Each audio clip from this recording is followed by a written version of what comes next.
अगर आपकी सैलरी से हर महीने पीएफ कटता है या आपने कभी ईपीएफ में पैसा जमा किया है तो ये खबर आपके लिए बेहद ज़रूरी है।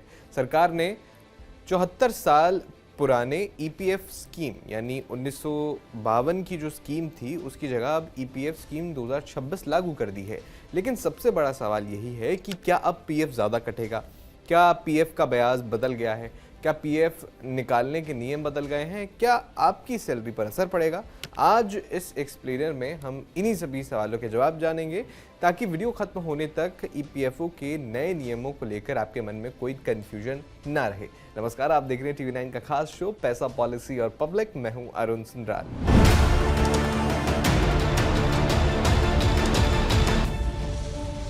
सबसे पहले समझते हैं कि आखिर ईपीएफ स्कीम 2026 है क्या। दरअसल सरकार ने कोड ऑन सोशल सिक्योरिटी 2020 के तहत पुराने ईपीएफ स्कीम 1952 को बदलकर नया ईपीएफ स्कीम 2026 लागू कर दिया है।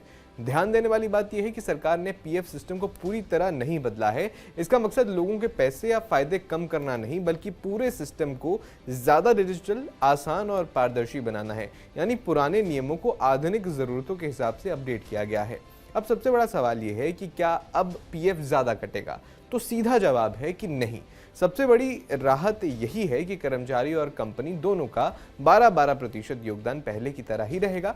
यानी अगर अभी आपकी सैलरी से जितना पीएफ कट रहा है उसमें इस नए सिस्टम की वजह से कोई बदलाव नहीं होगा। जिन संस्थानों में पहले से 10% योगदान का नियम लागू है वहां भी फिलहाल वही व्यवस्था जारी रहेगी।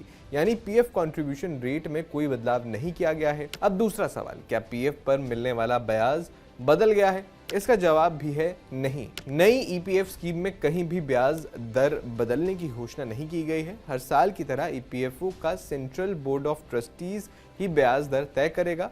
यानी फिलहाल आपके पीएफ पर जो मिलने वाला इंटरेस्ट है, ब्याज है, वो नई स्कीम की वजह से कोई उसमें बदलाव नहीं हुआ है। अब सबसे बड़ा सवाल समझते हैं, पीएफ निकालने के नियमों में क्या बदला है? यहीं पर सबसे अहम बदलाव हुआ है। पहले अलग अलग ज़रूरतों के लिए पीएफ निकालने के लिए लगभग 1 दर्जन अलग अलग नियम थे।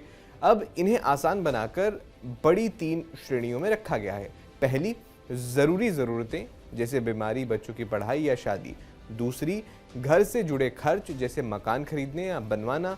तीसरी, विशेष परिस्थितियां जिनके लिए अलग प्रावधान रखा गया है। यानी अब पीएफ निकालने की प्रक्रिया पहले के मुकाबले काफ़ी आसान और व्यवस्थित हो जाएगी। लेकिन इसका मतलब ये नहीं है कि आप पूरा पीएफ कभी भी निकाल सकते हैं। नई स्कीम में एक नया नियम जोड़ा गया है। अगर आप पार्शियल विड्रॉल करते हैं तो आपके कुल योगदान का कम से कम 25% पीएफ खाते में रहना जरूरी होगा। यानी एक बार में अधिकतम लगभग 75% एलिजिबल बैलेंस ही निकाला जा सकता है। सरकार का कहना है कि इसका मतलब लोगों की रिटायरमेंट जो सेविंग है उसको पूरी तरह से खत्म होने से बचाना है। सवाल यह है कि क्या नौकरी बदलने पर नया पीएफ अकाउंट बनवाना पड़ेगा? तो सीधा जवाब है नहीं। पहले की तरह आपका यूनिवर्सल अकाउंट नंबर, जिसे हम यूएएन से जानते हैं, वही आपका जो है स्थायी पहचान रहेगी।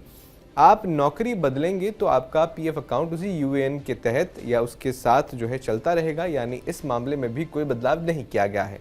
एक और ज़रूरी जो बदलाव है वो डिजिटल सिस्टम पर ज़्यादा जोर देने पर किया गया है। नई स्कीम के तहत आधार, पैन और आधार से जो लिंक बैंक अकाउंट की जानकारी है वो देना और भी ज़्यादा महत्वपूर्ण हो गया है। इसका मतलब ये है कि पीएफ क्लेम, विड्रॉल और बाकी सेवाएं पूरी तरह डिजिटल तरीके से जल्दी पूरी हो सकें। यानी आने वाले समय में कागजी प्रक्रिया कम होगी, ऑनलाइन सेवाएं ज़्यादा मजबूत होंगी। पुराने पीएफ खातों का क्या होगा? अगर आप पहले से ईपीएफ मेंबर हैं तो आपको घबराने की ज़रूरत नहीं है। आपका पुराना पीएफ अकाउंट, जमा पैसा और मेंबरशिप अपने आप नई स्कीम में ट्रांसफ़र मानी जाएंगी।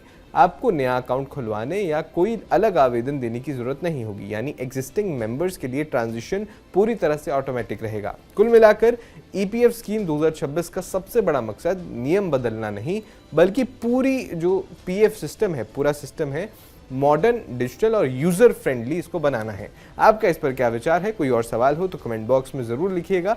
इस वीडियो पर आपका क्या कहना है ये भी बताइएगा।